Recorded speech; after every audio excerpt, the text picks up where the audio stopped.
Yep, go for it. And to me, that's a win-win. When you put a clutch kit like this on a vehicle like this, I could say this like 6 more times. Frick. All right. Okay, you good? And to me, that's a wine. Frick. Dude, I'm gonna get this. And to me, that's a win-win. While you may not add big horsepower, you'll definitely freaking forget your line. And at the end of the day, it's gonna make this peppy little 700 feel a lot more sporty. Sweet, I think we nailed that one, right? No, we gotta do it again. The audio screwed up. Are you kidding? No, there's something wrong. Sure, Mike, you can. What's the deal with that? Dude, you just tipped my coffee over. Yeah, sorry, man. You know what? All right, fine. You ever have one of those days where everything that was going right just seems to go wrong? Time for some therapy. When you're left at the intersection of keeping calm or totally losing your cool.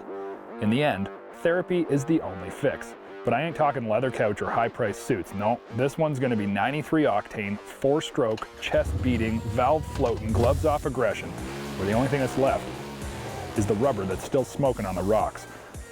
This is turbo therapy.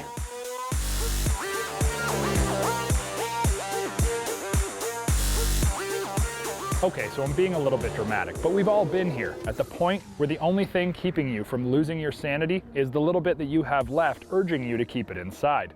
And that is precisely what Polaris didn't do. There's no use in arguing about horsepower. This RZR is the king, hands down. At 144 horse, it not only beats the competition, it's walking all over them with 10% more. And if you ask, do we really need all this power? It's as simple to answer, freaking right we do. When you're the king of the castle, you've got a lot of latitude to do what you want, when you want to. But the reality is, you don't always get it right.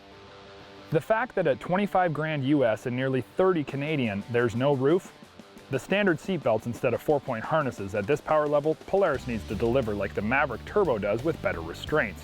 Can-Am knows at this price point you expect not just quality, but some style points too. And the RZR should come with some unique features like the dual Yoshimura aftermarket exhaust system on the Maverick. No, it's not perfect, but now that I've been honest about the lows, I can tell you about the highs. And truly, it's astonishing just how good this rig is. Whether your bad day vent session goes down in sand, mud, trees, or rocks, this turbo will ease the tension better than Shiatsu, providing a power delivery buzz I can only compare to a high-performance sports car. The turbo sounds pretty mellow upon startup, but don't let it fool you. There's a fire-breathing monster under this bodywork, and when you roll out to full throttle, the sound produced will make the hair stand up on the back of your neck. While there are very cool features like interior LED floor lights, cut-and-sewn seats, LED headlights, and cool half doors, you can find this all out in a brochure. But what you're not going to find out from your dealership or on the showroom is just how hard you can push this turbo. When you're delivering this much horsepower, you need to have a chassis and suspension system that can't be overdriven. By that I mean when you enter a whoop section at 70 miles per hour, the last thing you should have on your mind is if you'll make it out the other side. And the first thing you should be thinking is yeehaw. Polaris has chosen to move away from Walker Evans shocks and are now using a Fox podium with internal bypass. It features 24 clicks of adjustment as well as a larger dual rate spring. The 18 inches of travel on all 4 corners is quite simply the best we have ever tested. And while we sound biased, keep in mind Polaris has been doing this much longer than everyone else.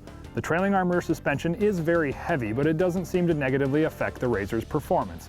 And even when pushing the limits of flight, there is a very acceptable trajectory, as the nose no longer dives like older designs had a tendency to do. It's stable and confident no matter the amount of airspace between the tires and the ground.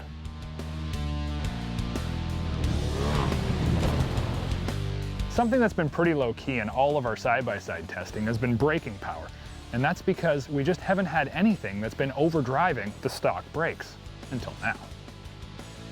And on this new RZR Turbo, Polaris thought about this vehicle as well as the bigger 4-seater turbo, and did what needed to be done. Upgrading to a 3-piston front caliper and 2-piston rears, they also worked in thicker drilled stainless rotors to help add grip and reduce both heat and the potential for warpage. While I'm not a fan of the Bighorn tires and would much prefer the higher quality Dirt Commanders that come standard on the 1000S, I do like the 29-inch diameter, which is another reason to increase stopping power as 29 inchers have far more leverage over the braking system. When the turbos stop spinning and those larger diameter rotors have cooled off, I'm left with nothing more than my personal conclusions. That this is the current king of the castle, and while it doesn't do everything perfect, it does everything just a little bit better than the competition. Like the video you just saw? Do you want to see more? Click the subscribe link and add the Dirt Trax channel, and you're going to see a whole lot more great content.